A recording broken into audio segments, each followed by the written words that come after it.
Hi hello ನಮಸ್ಕಾರ. Beautiful ಅಡುಗೆ ಮನೆಗೆ ಸುಸ್ವಾಗತ.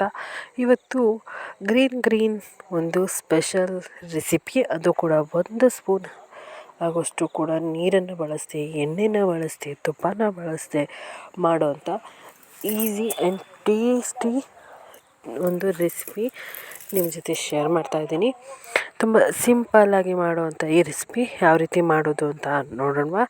ಹಾಗಾದರೆ ಅದಕ್ಕಿಂತ ಮೊದಲು ನಮ್ಮ ಚಾನಲ್ನ ಯಾರು ಇದೇ ಫಸ್ಟ್ ಟೈಮ್ ನೋಡ್ತಾ ಇದ್ದೀರಾ, ದಯವಿಟ್ಟು ಸಬ್ಸ್ಕ್ರೈಬ್ ಆಗಿ, ಹಾಗೆ ಲೈಕ್ ಮಾಡಿ, ಶೇರ್ ಮಾಡಿ ನಿಮ್ಮ ಫ್ಯಾಮಿಲಿ ಫ್ರೆಂಡ್ಸ್ ಜೊತೆಗೆ.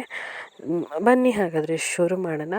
ಈಸಿಯಾಗಿ ಮಾಡೋವಂಥ 1 ಸ್ಪೂನ್ ಅಷ್ಟು ಕೂಡ ನೀರನ್ನು ಬಳಸದೆ ಮಾಡುವಂಥ ಸಿಂಪಲ್ ಆ್ಯಂಡ್ ಕ್ವಿಕ್ 5 ಅಥವಾ 6 ನಿಮಿಷದಲ್ಲಿ ಮಾಡ್ಕೊಳ್ಳುವಂಥ ಇಂಟ್ರೆಸ್ಟಿಂಗ್ ಹಾಗೂ ಟೇಸ್ಟಿ ರೆಸಿಪಿ. ಬನ್ನಿ ಶುರು ಮಾಡೋಣ. ಮೊದಲಿಗೆ ನಾನಿಲ್ಲಿ ಸುಮಾರು ಒಂದು ಅರ್ಧ ಕಟ್ಟಾಗುವಷ್ಟು ಕೊತ್ತಂಬರಿ ಸೊಪ್ಪನ್ನ ತೊಗೊಂಡಿದ್ದೀನಿ, ಹಾಗೆ 1 ಬೆಳ್ಳುಳ್ಳಿನ ತೊಗೊಂಡಿದ್ದೀನಿ, ಹಾಗೆ ಒಂದು ಅರ್ಧ ಅಥವಾ 3/4 ಇಂಚ್ ಆಗುವಷ್ಟು ಶುಂಠಿ ತೊಗೊಂಡಿದ್ದೀನಿ, ಹಸಿ ಶುಂಠಿ ನೆನಪಿರಲಿ, ಹಾಗೆ 2 ಹಸಿಮೆಣಸು ತೊಗೊಂಡಿದ್ದೀನಿ. ನೀವು ಖಾರ ಇಷ್ಟಪಡೋರಾದರೆ ಇನ್ನೊಂದು 4 ಎಕ್ಸ್ಟ್ರಾ ಮಾಡ್ಕೋಬೋದು. ಇಷ್ಟೇ ಇದಕ್ಕೆ ಹಾಕೋದು, ಎಕ್ಸ್ಟ್ರಾ ತೆಂಗಿನಕಾಯಿ ಏನು ಹಾಕೋದಿಲ್ಲ. ಇವೆಲ್ಲವನ್ನು ಕ್ಲೀನಾಗಿ ತೊಳೆದು ಕಟ್ ಮಾಡಿ ಇಟ್ಕೊಳ್ಳಿ. ನೀವು ಸ್ವಲ್ಪ ಜಾಸ್ತಿ ಪ್ರಮಾಣದಲ್ಲಿ ಮಾಡೋದಿದ್ರೆ 1 ಸ್ಪೂನ್ ಆಗೋಷ್ಟು ತೆಂಗಿನಕಾಯಿ ತುರಿನ ಹಾಕ್ಕೋಬೋದು.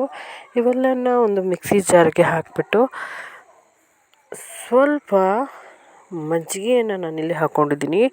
ಮಜ್ಜಿಗೆ ಬದಲಾಗಿ ನೀವು ಮೊಸರನ್ನ ಕೂಡ ಆ್ಯಡ್ ಮಾಡ್ಬೋದು. ಜೊತೆಗೆ ಒಂದು ಅರ್ಧ ಸ್ಪೂನ್ ಆಗೋಷ್ಟು ಜೀರಿಗೆಯನ್ನು ಹಾಕ್ಕೊಂಡಿದ್ದೀನಿ.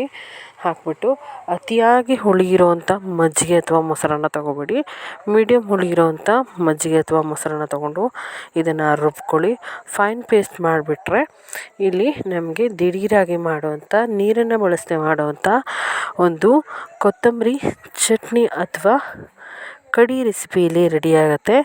ಇದಕ್ಕೆ ನೀವು ಇನ್ನೊಂದು ಸ್ವಲ್ಪ ಹುಳಿ ಇಲ್ಲದೆ ಇರೋ ಮಜ್ಜಿಗೆನ ಆ್ಯಡ್ ಮಾಡಿಕೊಂಡು ಸ್ವಲ್ಪ ತಿಕ್ ಮಾಡಿಕೊಂಡ್ರೆ ಇಲ್ಲಿ ಕಡಿ ರೆಡಿಯಾಗುತ್ತೆ. ಕಡಿ ಅಂದರೆ ಆಲ್ಮೋಸ್ಟ್ ತಂಬುಳಿ ಥರ ಇದು ರೆಡಿಯಾಗುತ್ತೆ.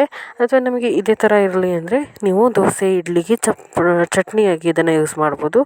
ಸ್ವಲ್ಪ ಹುಳಿ ಇಲ್ದಿರೋ ಮಜ್ಜಿಗೆ ಹಾಕಿ ಸ್ವಲ್ಪ ಥಿಕ್ನೆಸ್ ಮಾಡ್ಕೊಳ್ಳೋದ್ರಿಂದ ಅನ್ನಕ್ಕೆ ಕೂಡ ಇದು ತುಂಬಾ ಚೆನ್ನಾಗಿರುತ್ತೆ. ಈ ರೆಸಿಪಿನ ನೀವು ಕೂಡ ಮನೆಯಲ್ಲಿ ಟ್ರೈ ಮಾಡಿ, ಹೇಗೆ ಬಂತು ಅಂತ ಕಮೆಂಟಲ್ಲಿ ತಿಳಿಸಿ. ಈ ರೆಸಿಪಿ ನಿಮಗೆ ಸ್ವಲ್ಪನಾದರೂ ಯೂಸ್ಫುಲ್ ಅನಿಸಿದ್ರೆ ದಯವಿಟ್ಟು ಲೈಕ್ ಮಾಡಿ, ಹಾಗೆ ನಿಮ್ಮ ಫ್ಯಾಮಿಲಿ ಫ್ರೆಂಡ್ಸ್ ಜೊತೆಗೆ ಶೇರ್ ಮಾಡಿ. ಪ್ಲೀಸ್ ಸಬ್ಸ್ಕ್ರೈಬ್ ಆಗಿ ಸಪೋರ್ಟ್ ಮಾಡಿ. ಇನ್ನೊಂದು ಹೊಸ ರೆಸಿಪಿ ಜೊತೆ ಮತ್ತೆ ಸಿಗ್ತೀನಿ. ಅಲ್ಲಿವರೆಗೂ ಕೀಪ್ ವಾಚಿಂಗ್ ನಮ್ಮ ಬ್ಯೂಟಿಫುಲ್ ಅಡುಗೆ ಮನೆಯನ್ನು.